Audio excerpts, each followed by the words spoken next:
मित्रांनो, मी आदेश Dandge, Bharat इन्सेक्टिसाइडमध्ये business officer म्हणून काम पाहतो। आज आपण धोंदलगाव या ठिकाणी आलोय।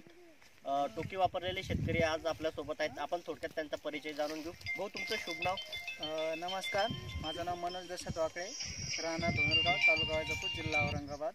माझा मोबाईल नंबर 9404 आणि मी भारत इन्सेक्टिसाइडचं टोकी हे औषध खतामध्ये वापरलेलं आहे लागवडीच्या वेळेस 5 किलो आणि त्यानंतर दुसऱ्या डोसाच्या वेळेस 5 किलो असं 10 किलो याला टोकी वापरलेला आहे।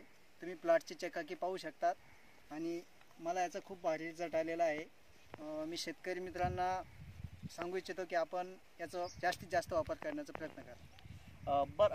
मनोज भाऊ, तुम्हाला टोकी वापरल्यामुळे काय काय अनुभव आले? सर, याची पांढरी मुळीची वाढ भरपूर झालेली आहे आणि पातीचा जो प्रकार आहे तो मला 10 ते 12 पात त्याला आलेली आहे। 1.5-2 महिन्याचा प्लॉट आहे आणि त्याचे जे कांद्याचे जे मान आहे ती जास्त लांबीपर्यंत गेलेली नाही। निश्चित आपण बघू शकता शेतकरी मित्रांनो, जो कांद्याची पांढऱ्या मुळांची जी संख्या आहे ही खूप चांगल्या प्रमाणात आहे आणि जे मानेचं जे अंतर असतं ते खूप कमी आहे, खूप कमी आहे। आणि जो पंजा आपण बघतो की हा पंजा पात खूप छान आणि निरोगी आहे, जोमदार आणि निरोगी आहे। त्याचा हिरवेपणा आहे तो आज पण टिकून आहे तरी या वातावरणात सुद्धा। आमच्या शेतकरी बंधूंना तुम्ही काय? हो, मी आपल्या शेतकरी बंधूंना सांगू शकतो की आपण 100% वापरून बघा, रिझल्ट याचा खूप भारी।